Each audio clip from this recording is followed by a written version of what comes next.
In late March 2021, the Scuola per l'Europa from Parma and Essendon College organized a virtual exchange project where the two schools would meet repeatedly to work on a project of their choosing in relation to the climate change problem and sustainability.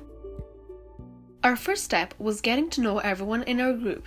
From the Netherlands we have Gemma and Marijn, and Italy we have Annie, Divine, and Ellie. Our first meeting was simply introducing ourselves. The second step was choosing a topic. After some discussion, we chose sustainable diets. Food is an important part of all our lives, and considering the IPCC reports that food accounts for 17.9 billion tons of CO2 equivalent emissions per year, which happens to be 34% of global emissions, we knew that this topic was reasonable and critical to help climate change. The third step was coming up with a reasonable plan of how to tackle our topic. We concluded that in order to make our diets better for the earth, we first had to see how bad or good our diets actually were. Then we would take action and try to eat as sustainably as possible. This may include eating less animal products, buying locally, or avoiding heavily packaged food. The fourth step was putting all our planning into action. So for 3 days, we tracked all the food that we ate in our normal diet and calculated the average CO2 emissions our diets produced. In the end, here are our results.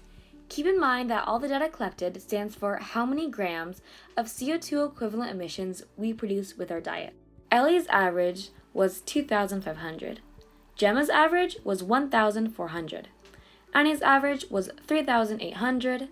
Marijn's average was 4,000. And Divine's average was 3,300. I'll be using a pie chart to help explain this concept a bit clearer. We can see that dairy and red meat account for nearly 50% of all greenhouse gases emitted by food in the USA. We can apply this concept to our diets in our experiment. If you ate dairy or red meat, you are more likely to have a higher CO2 emission than someone who didn't eat dairy or red meat. After seeing how good or bad our diets were, we now tried to use this knowledge to eat sustainably for one day. To try and eat as sustainably as possible, we're going to avoid meat and dairy, like milk, and we're going to base our diet on fruits, vegetables, and legumes so that we can have our energy for the rest of the day. Another important thing that we have to remember is trying to avoid heavily packaged food. This tends to create extra trash that doesn't need to be created. And eating locally is also really nice for the community and for the environment. It helps cut down on the extra CO2 emitted during transport. In the end, here's what some of our meals look like. Keep in mind, eating sustainably does not mean it has to be boring. Annie got gelato from a shop which is known for being sustainable. They even had biodegradable spoons. Ellie, on the other hand, tried to make seitan, a vegan alternative to meat made from flour and water. At the end of our sustainable day, here were our results. Ellie emitted 1,000 grams of CO2. Divine emitted 1,400. Annie emitted 1,400.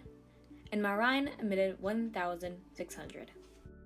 On our left are our normal diets, and on our right is our sustainable diets. As we can see, our sustainable diets are significantly lower than our normal diets.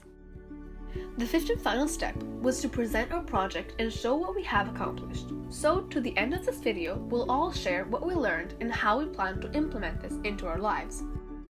Hi, my name is Divine, and from this project I learned how easy it is to eat healthy.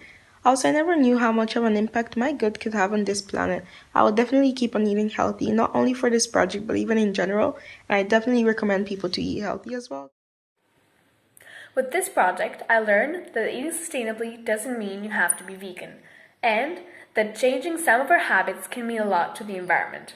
We learned that even a small change in our diet can actually help the planet a lot. And from going forward, I just want to try to eat more sustainably, like reducing the amount of cheese and reduce the amount of heavily packaged food I eat, because I found out a lot of the food I eat is actually not recyclable. So just thank you for everybody involved in this project, and eat sustainably. Let's eat sustainably for a better environment.